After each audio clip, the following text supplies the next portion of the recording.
Welcome to Through the Bible with Les Feldick, a 30-minute walk through the Scriptures teaching in-depth Bible truths that change people's lives. Now, here's your host, Les Feldick. Okay, let's go right back to where we left off in our last program, which would be Romans chapter 11, and we were commenting on verse 9, and I just about ran out of time. But anyway, we'll pick up there again, and I noticed they're ready to put the books on the screen, so we want to remind our television audience every day we have new listeners that all the past programs are available on VCR tapes. We've put 12 programs on one 6-hour tape, and we can send them postage paid anywhere for $30. Now remember, that's a 6-hour tape, 12 programs. And then the little books are a transcription of each 6-hour tape, and we can send them postage paid for $6. Now, I always qualify that any time people in prison write for these books, and we get a lot of them, we send them free to the prisons. If missionaries want to use them in their ministry overseas, we send them free to missionaries. And so we do send out a lot of these books free. But the $6 hopefully will keep covering our costs because, as I've said so often, no one underwrites us. We just barely pay our bills, it seems, and the Lord always provides. We've never asked for money on this program, and I hope we never have to. But nevertheless, we do have to watch our budget. It costs money to print the books. It costs money to get the tapes out, and that's all we ask is enough to cover our expenses. We appreciate, how we appreciate your letters and your financial support. We couldn't do it without you. Mail time is the high point of our day. And boy, the other day we had a stack of letters that was just unreal. And of course, I look for the letters more than I do the checks. I just love to read people's letters. So those of you out in television, if you've got the time, why, you just write us a note because we do appreciate them so much. Okay, let's get back where we left off then in Romans chapter 11. And we were commenting on verse 9 where David said in the Psalms, let their table, that is Israel's as a nation, let their table be made a snare, and I made reference to it that they were literally as a nation feasting at the very table of God himself. But it became a snare and a trap and a stumbling block and a recompense. And then as a result of their unbelief, their rejecting of all the good things that Jehovah had showered upon them, the conclusion was, let their eyes be darkened that they may not see, and bow down their back always. That is, their spiritual eyes. And so in their unbelief, God just made sure that they really wouldn't believe by putting a spiritual blindness upon the nation. Now remember, I've taught over the years that God deals with the Jew on two levels, national and individual. Nationally, they're blinded, waiting for, of course, the return of their Messiah at the end of the tribulation, when all of a sudden the nation, the remnant, will be saved. But today in the age of grace, nationally they're blinded, but an individual Jew has every opportunity to believe the gospel. And so don't ever feel sorry for the Jew that he has no chance. Yes, he does. He has just as much chance at believing the gospel of God's grace as we Gentiles. But on the national basis, as God dealt with them from, you might say, bringing them out of Egypt, and he dealt with them on the basis of a nation of people, that has ended, and he has blinded them nationally. But individually, they can still come in. All right, now then, verse 11. On that national basis, I say then, have they stumbled as a nation of people, as the covenant people? Have they stumbled that they should fall? In other words, out of God's program, that they're completely removed from anything more to do with their God. Well, look at his answer. God forbid. Don't think such a thing. They haven't fallen out of God's program. God has simply set them aside for a period of time. You remember when we were back there in the book of Acts, and I used it as a picture then, that even in Acts, where you don't really expect to see prophecy. You remember when Paul first started his ministry, and he was out there, I think, on the island of Cyprus, and Simon Bar-Jonah, which was a Jew, tried to keep Paul from ministering to that Roman deputy. And what did Paul do? He gave him a blindness, but not permanent. He said, for a season. Now that was just indicative of the nation of Israel. They too have been blinded, not forever, but for a season. Now it's been a long season in human reckoning. It's been over 1900 years.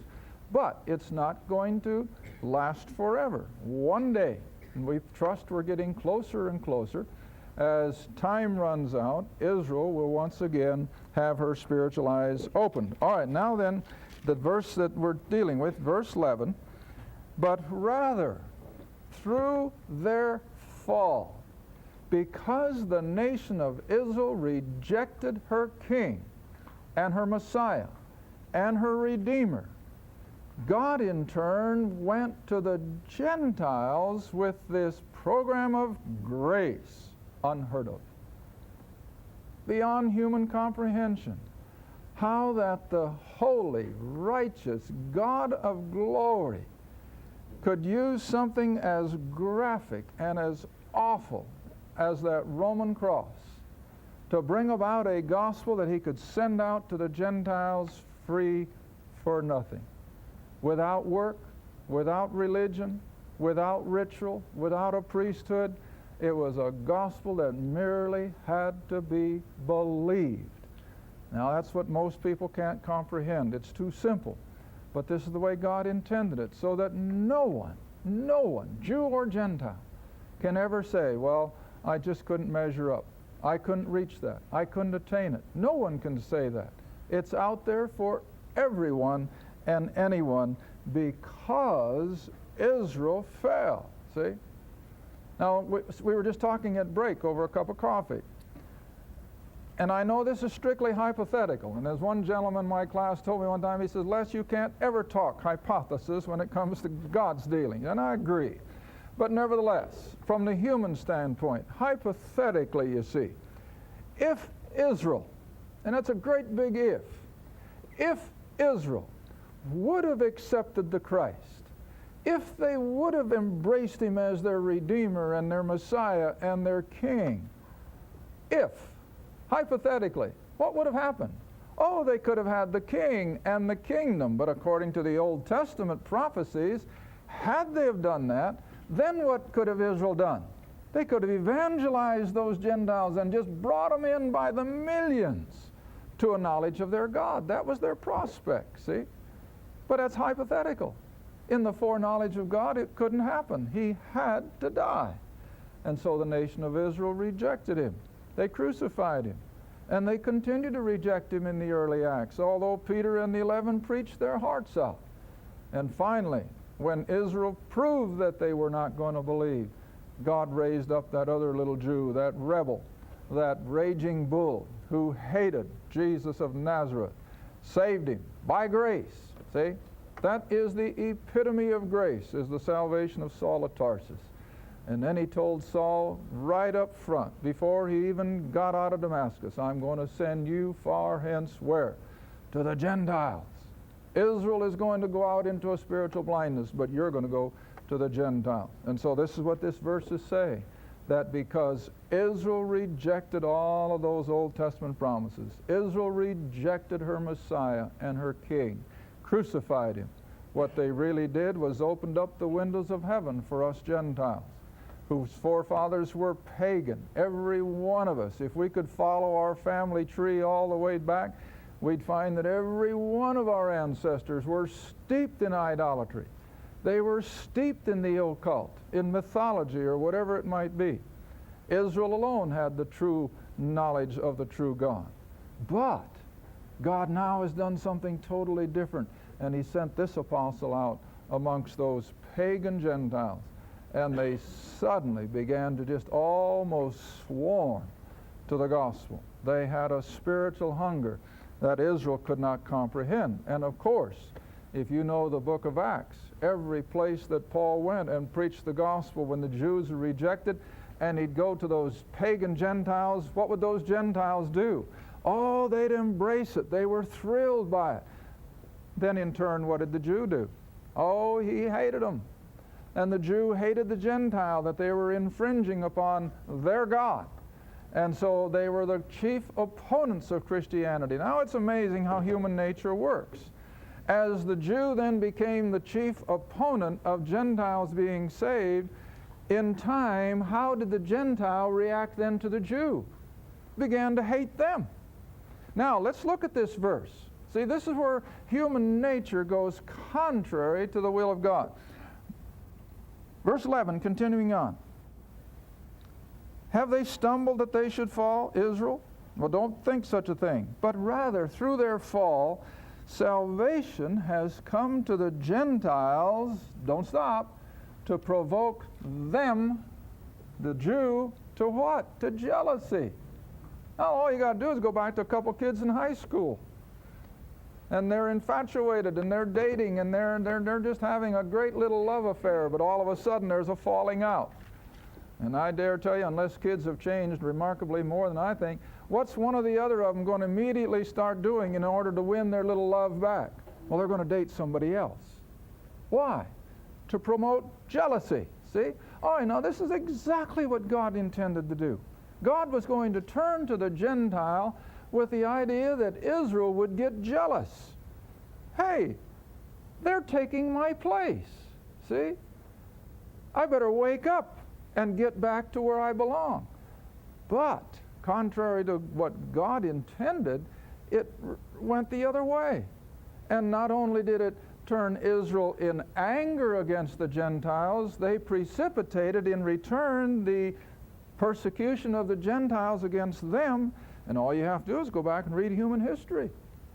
Ever since Christianity became more or less the official empire religion, way back in the early centuries, what did they do to the Jew? Persecuted them, killed them by the thousands, chased them out of every place where they had established a community. Why? Because they were the Christ killers. They were the enemies of God. And some of our early reformers said horrible things about the Jews. And it was all a human reaction to circumstances. That isn't the way God intended it. He intended it to turn Israel to himself by promoting a jealousy. All right, now then verse 12. Going on. Now if the fall of them. In other words, they're rejecting everything and God's setting them aside and turning to the Gentile. If the fall of them be the riches of the world. Now the word world here in the Greek is cosmos, which means the world system. It isn't talking about terra firma, the earth. It's talking about the human system. The politics and the economy and the world population, predominantly of Gentiles, of course. So if the fall of this nation of Israel out of God's program for them is going to bring about the riches of the world. Now, I'm not talking about the riches of wealth and money and gold and silver. We're talking about spiritual riches. And see, that's what we as Gentiles have enjoyed. Whether we're poor as church mice, as we saw down in Haiti. Oh, you can't imagine the poverty. You can't imagine how hungry those poor people are. And yet, what did they have? Oh, a spiritual joy. I wish you could have heard those people sing. They just raised the roof. Why? They had that joy unspeakable in spite of their poverty, see? All right, now that's what Paul is alluding to when he says that the fall of them created the riches, that is, the spiritual riches of the Gentile world. And it's true. Oh, never lose sight of the fact that our forefathers were steeped in idolatry. They were steeped in paganism and superstition and fear. They didn't have the freedom that we have as believers. I always tell women the greatest feminist movement that ever happened to the human race was Christianity. That's what set women free. My land, you go back into ancient history and into those pagan cultures, who did all the work? The women. Who did all the child raising? The women. They did it all. Why, I can remember seeing little 8mm film from missionaries coming home from the mission fields back when I was a kid. And the women were doing it all. They were planting the crops, they were harvesting, they were grinding the grain, they were washing the clothes, they were taking care of the kids, and where were the men? Sitting up against some hut drinking hooch, getting drunk, see? But see, Christianity changed all that. Christianity brought the woman up to the place of respect and on an even keel with mankind. And it's been abused, of course. But oh, listen, this is the riches that Paul is talking about, that Christianity has just set people free. Again, I'm logical, and I look at things logically as well as spiritually. Have you ever stopped to wonder, why did the Western civilization explode and bring their standard of living 10 times higher than any other place on earth? Why? Christianity. Christianity. Just stop and look at it for a moment. As Paul went across the Aegean Sea into Greece, the gospel went to Europe. And Europe became then the breeding ground of all of our inventions and our men of science. And you go back into every bit of it. And it either began on the continent of Europe or in England or as they came over to America. And so all of our technology, with almost without exception, where did it come out of? Western civilization, which had been predominantly, quote unquote, Christian. Why? Because Christianity set people free. It loosed them from the superstitions of the pagan world. It loosed them from all of the hang-ups and the detriment to women and so forth. Christianity did it. And so we better thank our Lord that we too have been brought under this Christian influence rather than under some of these pagan religions that do nothing but keep their people subservient and in ignorance and in superstition. You don't believe me? Go to the library. Get history books. It's in there just as plain as day. But so oftentimes we just don't stop to think. All right, reading on. Now if the fall of them be the riches of the world, the diminishing of them, putting them out in a spiritual blindness, taking away their homeland, taking away their priesthood and their religion and their temple, and if the diminishing of them brings the riches of the Gentile, oh, now here it comes, how much, what's the word? More. How much more their, now we're talking about Israel, their what? Their fullness. See? They've never attained it yet. They've never attained the fullness that God has in store for them, but it's coming. Don't you ever sell the Jew down the river. It's coming. Oh, they're going to go through some horrible times. You can already see it in the little nation of Israel. They're being backed into the corner a little bit tighter all the time. And this is why they're so frantically trying to make peace. And as I told one of my classes the other night, Israel today is no different than Israel back at the time of Samuel. What was the problem with Israel when Samuel was the last judge? Oh, they said, Samuel, not anything against you, but we want to be like the nations around us. We don't want to be different anymore. We want to be like the rest of the Gentile nations. We want a what? A king. And Samuel says, now stop and think. If you get a king, you're going to be taxed to death. If you get a king, he's going to draft your kids. If you get a king, he's going to put his thumb on you. No, that didn't matter. We want to be like the rest of the world. Israel is no different today. The government of Israel tonight is frantically seeking to be accepted by the Gentile world. They want their economy to just mesh with the European common market. They want to be out there competing with the Gentile nations of the world, and God says, no, you're not. You are a separated people, see? And they haven't learned their lesson. And so as they try to assimilate and as they try to become just another member of the family of nations, they're getting deeper and deeper into the hole they're digging for themselves. And they're getting backed into the corner. And one day soon, and I think we're getting there closer, I'll keep emphasizing it as long as I live, we're getting closer and closer to the day when Israel will have no hope except the coming of their king. And he will come. Oh, they're going to accept the false king first. We know that. Jesus said it in John's gospel. I have come in my name and you reject me. Now I'm paraphrasing. But he says, another shall come in his name and you're going to embrace him. Well, that's the Antichrist. And sure they will. They're getting ready for it. I've told you more than once. I've had Jewish people tell me what they're looking for in their Messiah. And they can't comprehend that the Messiah is going to be God. He's going to be a man. But he's going to be a superman. He's going to be somebody that has a lot of military apropos. He's going to have a lot of economic going for him. He's going to have charisma. He's going to be able to do all the things that they think a superman can do. And you know what I tell them? You're describing the Antichrist. But they don't see that, see? All right, so what is left for the nation? Their fullness. Oh, all of the fulfilling of those Old Testament covenant promises are still coming. They've been withheld now for almost 2,000 years, but God hasn't forgotten them. They're still coming.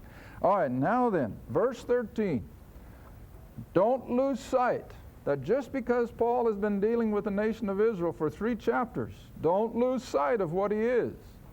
And you highlight this verse. You lock it into your memory bank, because this is an important verse. I think one of the most important in all of Paul's epistles. For I speak to you Gentiles. Oh, he's talking about Israel for 3 chapters, but who is he talking to? The Gentile believers at Rome, the Gentile believers in our own time. And he says, I speak to you Gentiles inasmuch as I am the apostle of the Gentiles. Now I know 1 or 2 of the newer translations remove the and they put in an and. And when I first saw that, my hair stood on end, because that is a complete violation of the text, and it changes Paul's whole position. If he is just another apostle, then he is a liar, because he claims in all of his letters, as he defends his apostleship, that it was to him and him alone that God revealed these great doctrines of grace. And see how subtly they can change the meaning of a verse? But he says, I am the apostle of the Gentiles. And that's not the half of it. He said, I magnify my office. You know what that means? He was never going to back down from his role of being God's man for the Gentile world. You know, I tell people all the time, you on your prayer knees better thank God for this little Jew who was willing to suffer all the things that a human being can suffer in order to get the gospel to you and I as Gentiles. Oh, a verse we use so often. Let's look at it again, honey. Let's go to Peter. 2 Peter. I don't know if pastors take the time to listen to me or not, but if they do, I hope and I pray that if they won't get anything else from my teaching, but they'll get the idea they have to get into Paul's letters.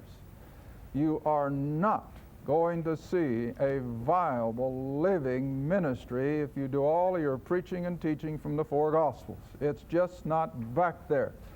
And you have to leave those things behind, which I call the milk of the Word. And Paul himself in Hebrews says that we're to desire the meat, and we're to get into that which is strong, which will help us to grow and get off that milk bottle. I used to tell my Sunday school kids when they'd come in years ago, I had high schoolers, and they'd come out of junior high and into my Sunday school class. And 1st October, usually, you know, the first Sunday was the beginning of Sunday, and I'd tell those kids, okay, throw your milk bottle away, you're through with it. We're going to start eating T-bone steaks and potatoes and vegetables. Well, that's what the meat of the Word is all about. All right, now look what 2 Peter says. Chapter 3, verse 15. You got it? 2 Peter, chapter 3, verse 15. Boy, she's getting good. She's ahead of me. 2 Peter, chapter 3, verse 15. And Peter is writing now, shortly before he's martyred. These little epistles are written way at the end of his life, and he says, account or understand that the long suffering of our Lord is salvation. That's what the whole Scripture is about. Even, Peter says, as our beloved brother Paul, also according to the wisdom given unto him, has written unto you, as also in all his epistles. Now that's Romans through Hebrews. They're all bunched together in your New Testament. Romans through Hebrews. speaking in them of these things, that is salvation, in which, in these epistles, are some things hard to be understood. Good old Peter says that, years and years after he had experienced that earthly ministry. And he says, in which are things hard to be understood, and which they that are unlearned and unstable wrest or twist. And we see that every day, how they twist the Scriptures. And Paul says when they do that, they make it another gospel. And the anathema of a righteous God rests upon these people when they do it.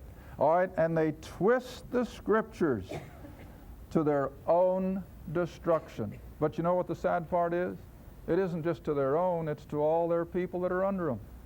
Every time somebody twists the Scriptures to their people, whether it's a small congregation or large or whatever, they are not only establishing their own destruction, but those that are listening to them. And so we have to come back and we have to search the Scriptures. Peter tells us, get back to the writing of Paul. I read you a quote here, I think, in one of our last tapings, where a former president of Princeton University, a man of intellect, said it's either back to the doctrines of Paul, or it's on to atheism and despair. And of course, when I read that, I knew right away he must have been a long time back. And so I called Princeton, and sure enough, from 1888 to 1902 was when he held the office of president of Princeton. But see, he had it straight. We have to get back to the letters of Paul, because he is the apostle of the Gentiles. The Holy Spirit prompted him to say it. And so whenever someone calls or writes and says, well, I want to start reading my Bible more, where should I go? You know what I tell them?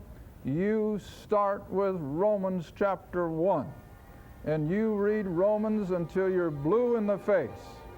Then go on to maybe one of his other epistles. We want to invite you to visit lesfeldick.com, where you'll find all our programs available on audio, video, and in book form. You'll also find many of our on-location teaching seminars held across the country, as well as the popular Questions and Answers book and many other study materials. Just go to lesfeldick.com. Thank you for watching Through the Bible with Les Feldick. Through the Bible is a partner-supported ministry. If this program has been a help to your study of the Scriptures and you'd like to see others enjoy the teaching, your support would be greatly appreciated.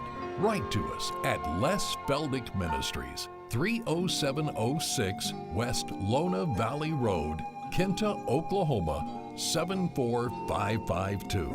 Or call 1-800-369-7856. Be sure to tune in next time to Through the Bible with Les Feldick.